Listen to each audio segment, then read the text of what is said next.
off on part 2 of The Land Before Time 14. The little alien jig-juggers were making all these weird noises and crawling all over Spike like freaking locusts with eyes. I mean, locusts have eyes, but you know, whatever. Littlefoot's grandparents came, and this is the next part for me that was just almost unbearable. Like I said, I have watched the first 13 movies with people's voices basically staying the same, at least for the adults.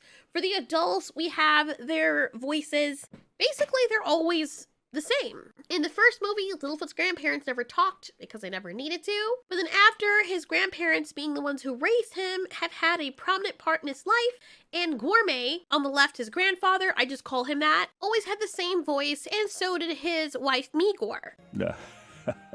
I thought you might want to. So Gourmet and Littlefoot go to watch for his dad to see if he's coming. And we see a whole bunch of other dinosaurs just grazing. And then... Sorry. And then Gourmet starts talking. It wasn't so bad before. That was my dog flapping her ears. It wasn't so bad before, you know? Just listen to his voice. Like, if this is how he sounds in the TV shows and that's what you guys just watched, you won't get this. But from the movies, this is how different he sounds. We're lucky to live in such bounty, Littlefoot. Not many of our kind do. Sweet pigeon ass cooked over a fire. I don't, my brain is having a very hard time computing that this is his grandfather. This is not Gourmet. Let's just pretend he has a sore throat or something. When he didn't talk in the last movies, something happened to his voice.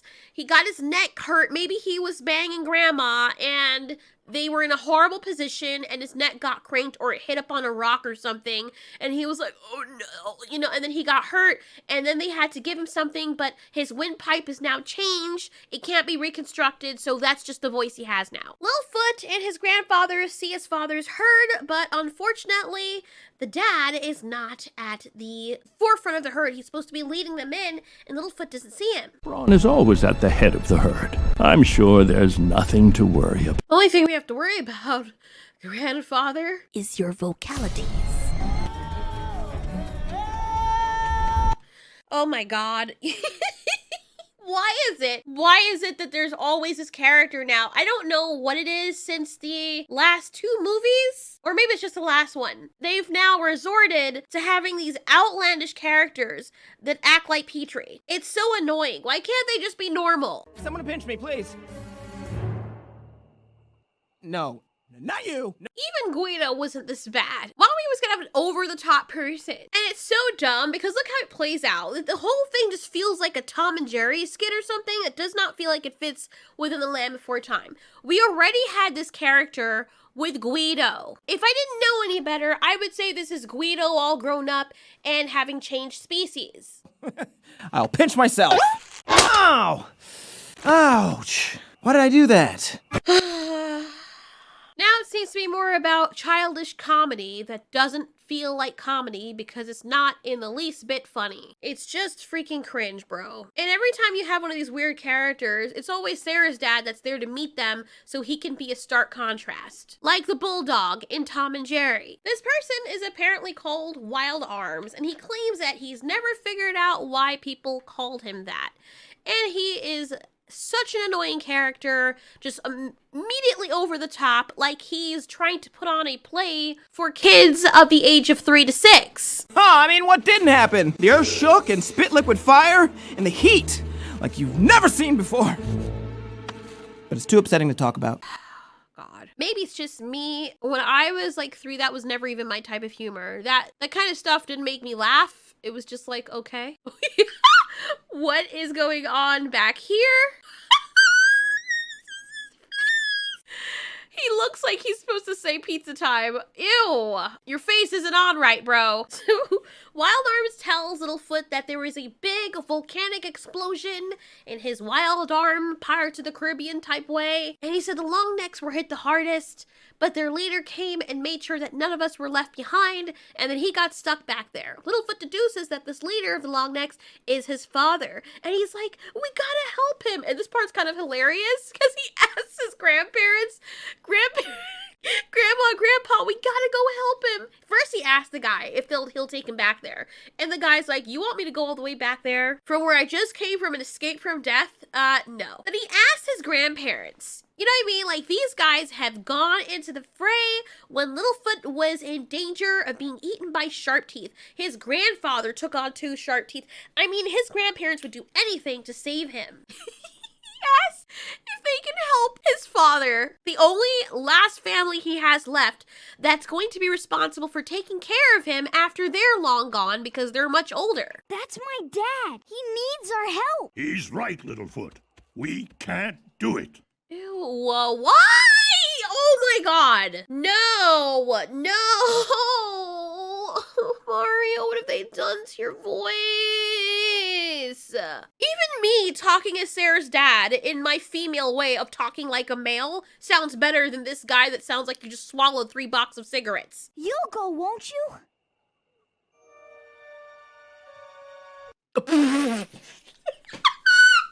Yo, his grandparents are so salty. Oh my god.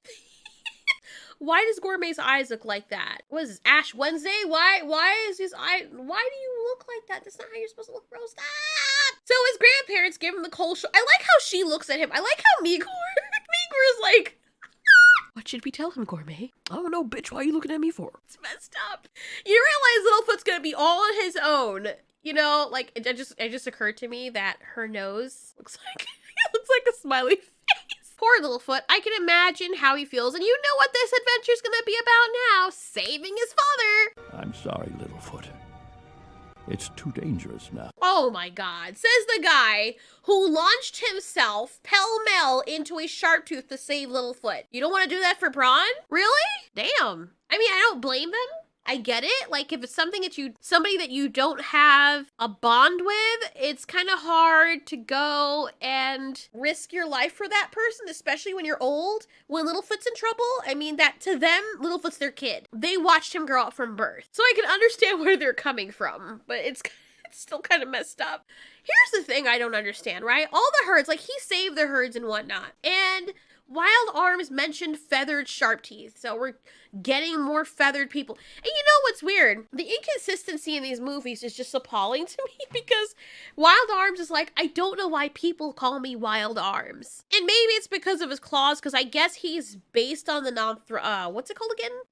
Nothronicus dinosaur? This thing? So, but his claws don't really reflect that. He has feathers all over. And they had no idea what those feathers were. When Guido was introduced, they had no idea what to call his little feather things. And now all of a sudden they know what feathers are? Anyway, that guy mentions feathered shark teeth. So it's not only the mountain that they have to worry about, the volcano, but they also have to worry about those things. We must wait for the mountain to stop spitting rocks. Braun wouldn't want us to get hurt. God, aside from me trying to get used to his stupid blanket in a washing machine voice, I know it's not the actor's fault, but I'm judging it as the character itself, not the actor. Pretend the humans don't exist. Jesus Christ, he drank way too much milk. That in of itself just peeves me. But then he's like, Braun wouldn't want us to get hurt. Maybe that's true, but bro, don't cap. You don't want to go there. Littlefoot's grandparents are perfectly capable of handling sharp teeth. And this is what I mean about the voices, right? We must wait for the mountain to stop spitting rocks. He sounds so tired. I know they're supposed to be getting older, so it's supposed to be more realistic, but Jesus Christ, I don't think that much time has passed. And this is how Littlefoot's grandfather, God rest his soul, the actor, but this is what his grandfather's supposed to sound like. This is also what he sounded like for the entirety of the franchise after the first movie. Oh my. After all these years, we still make a pretty good team.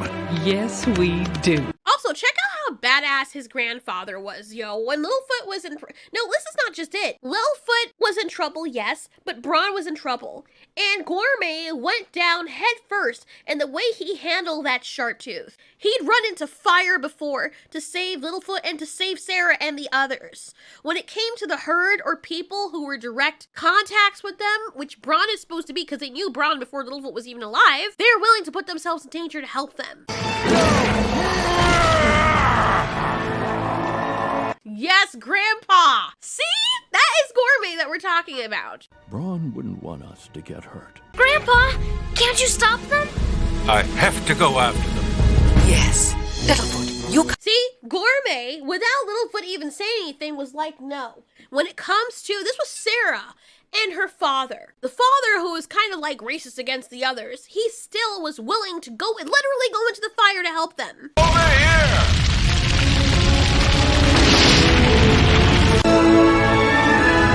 That is the Gourmet that I know. The Gourmet that I know has Littlefoot's traits. He went into danger to save family. He didn't wait till they were all burned up and trapped or waited for the fire to dissipate. He went in there regardless. So I don't know what's going on with this Gourmet about flying rocks, and when before you were willing to go into flying rocks, shark teeth, earth shakes, and everything else to save members of your family, but you won't do that for Littlefoot's father, who you're going to be depending on to take care of Littlefoot after you die. Character build, see, the consistency of the characters are just so non-existent. We must wait for the mountain to stop spitting rocks. Braun wouldn't want us to get hurt. But my dad needs us now. And Magor is like, your father's very strong and wise. Don't worry. Yeah. I don't even understand, bro. Like, the whole thing just feels like this alternate universe where people had different experiences.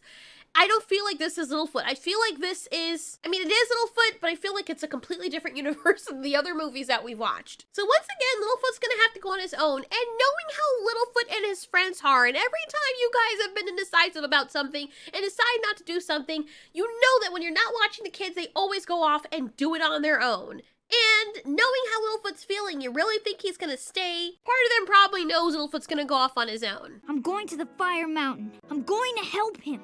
Oh, that's funny. Jeez, Peter is no chill. So Sarah, with her stupid dumbass eyelids, is like, if you think we're going there, then you have another thing coming. And Littlefoot's like, I didn't ask you to come with me. I'm going. So of course they feel guilty, and they should, for not coloring on her eyelids. Littlefoot gets all spooked, and he realizes his friends had come to be with him. He's like, guys, they're like, oh, we weren't gonna let you go alone. And those are real friends, because even though they don't want to go, they still followed him to make sure he was okay. And this is the part of the movie where I think I'm gonna have to take a break, because once again, they're at a precipice, and in every single one of these Land Before Time movies, there is a crevice like this, or a huge chasm, and oh my god, we can't find a way around, so I guess we're gonna have to hop across. It's hilarious. Can you guess what they do? Can you guess? Can you guess what might happen to be right there, conveniently tucked away so that it can be exactly the same length as the divide, and also have the girth to keep them up and get them to the other side? That sounds so wrong. Like I said, bite sizes, guys. Thanks so much for watching. This has been Ultiori. You ask, we answer. See you in the next part.